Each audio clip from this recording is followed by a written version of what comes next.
Good evening, guys, and welcome back to the classroom with Architect Mark. And tonight, we're, we're going to be talking about the camera within SketchUp and the controls that we can play around with when we're considering using the SketchUp interface for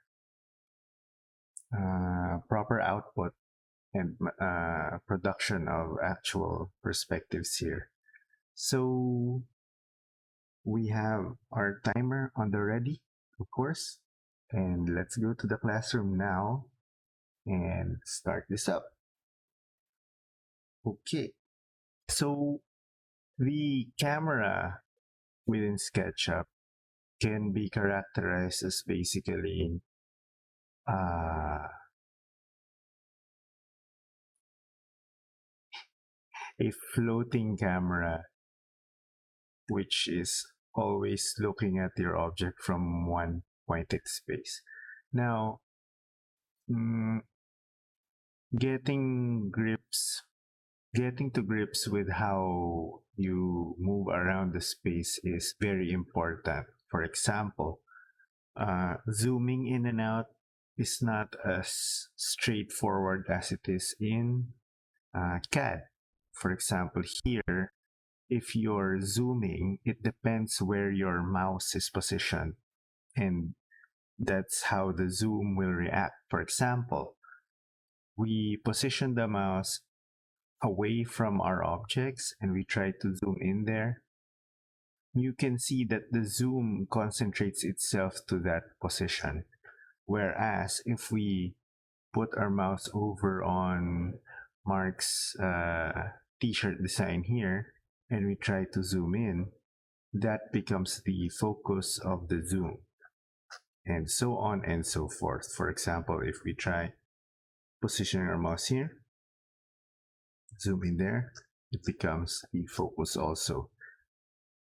So this is very important for when there's a lot of models already in your scene and you suddenly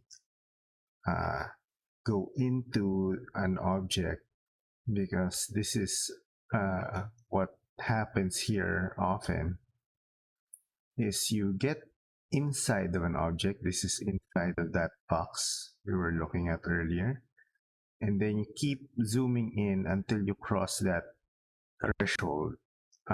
So you'll be needing to push up on your scroll wheel a lot. So an alternate is just to go zoom extents in your large toolbar. There's a zoom extents there. And so what happens when you suddenly get here, you either click on a recorded scene or press the zoom extents button so that you can look at the entire picture in one fell swoop and much more easily begin to navigate again within the interface. Now, when we go to camera here, the camera tab, you can see that there are the standard views. These are isometric view, top, front, right, rear, and left, back and left. And then we have three types of projection here. Parallel projection gets rid of any and all perspective within the scene. So you need to turn that on if you want to create like an actual front facade. Let's do a little bit of a door here. So that's characteristic of the front of the house. And okay, let's do it here instead, because our X direction is this way. So it's safe to assume that front will be looking at this. So let's do the door here. Push that in. and try to invoke a front view. All right, so this is the front view. It's still in perspective right now, but look what happens when you turn it to parallel. There's no more shadowing here. So this is exactly looking straight, like a section almost. So this is how elevations are created here. Right? So same goes for all the other sides. Like if you go to the right, and you had this line here earlier, and then the back, no line, the left, no line, and then back out to front where we have the line. There's also an option here called 2-point perspective, but what that basically means is that when you're in perspective view and you're a little bit high, like you're emulating a bird in flight, you can see that orbiting around moves the horizon up and down.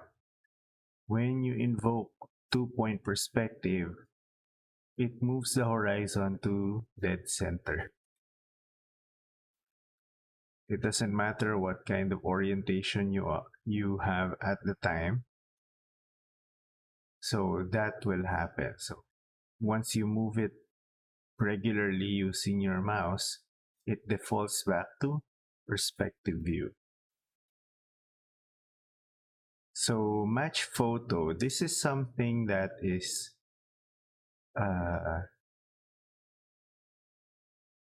somewhat of a technique that allows you to simulate the perspective inside of a photo within SketchUp. We will get into that in another session, but right now let's just skip that. Photo matching. So the controls are here: orbit, pan, zoom, all of which can be done with your mouse wheel. Orbit, just pressing on it, pan, holding shift while pressing on it, and then zoom, scrolling around. Now, field of view is something that you would want to practice getting to know what the values that matter are. So when you click on field of view, you can see here that the box now contains a 35-degree field of view. So that's constant while you're moving about, but you can adjust this to be inclusive of, like, let's say 70 degrees. So this means that the view from a narrow 35-degree increases to 70 degrees to double the original viewing site. View. Yeah, what you see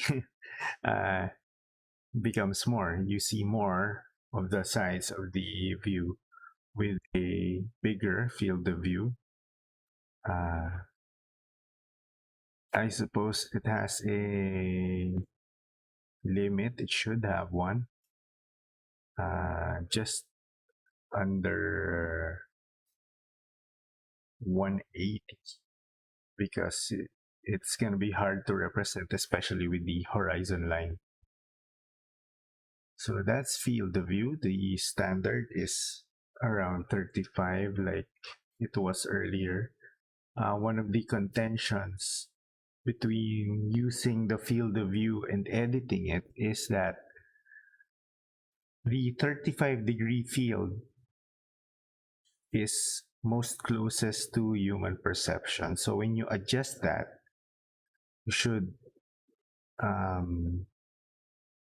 you should understand that what you're getting for an image is not really uh, it's not how the human eye will perceive it. It's perceived by a lens, which is not bad. It stylistically uh, matters, but the space perception is a little bit affected. So make sure that you communicate that with your client when you adjust the field of view.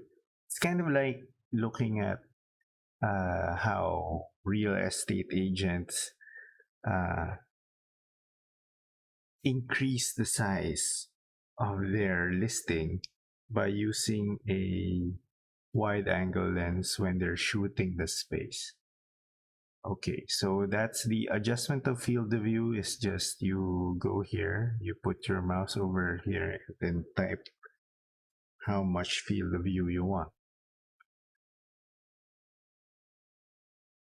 So once again, this is important if you're handling a small space and you want to show the workings of the both left and right wall. You can use this. Now, zoom window is just like how it is in CAD, and then zoom extents is just like how it is in CAD also. So it shows you the a little bit of space here at the top of the head, but basically it centers the entire model, and then you can evaluate it after that. Position camera. Now, you can see that the cursor changed into it's like placing a human in the seat. So let's say I want it to be, the human will be here. And then when you click it once, it becomes an eye symbol. So you're suddenly in place of a person that's standing on where we put earlier, whose eye height is around 1676. So let's change that to a little bit smaller because, you know, we're Asians and all that. You can see that it just went down like that. It's direct. Like if you want a worm's eye view, say how much is a worm? Like 50 mm. And there you go.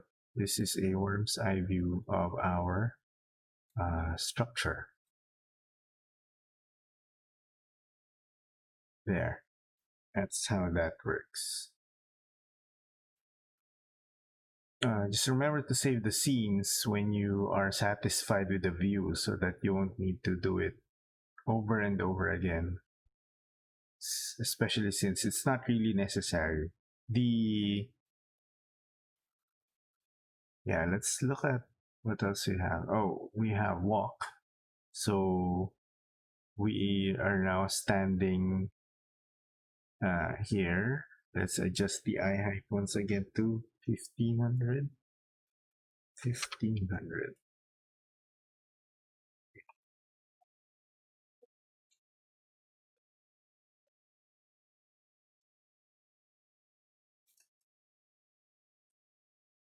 So walk around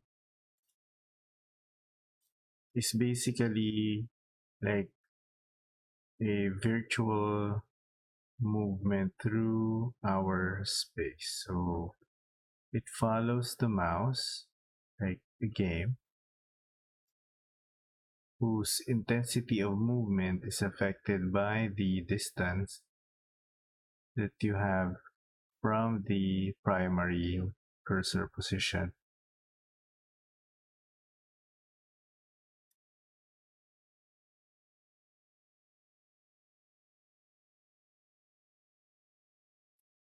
So yeah, that's walk, look around. We were doing that earlier when you position the camera. So I suppose apart from match photo, that's all the camera control that we have for SketchUp. So I will see you guys again tomorrow for another part of SketchUp that we might need a little more information on. So see you guys tomorrow and take care. Goodbye.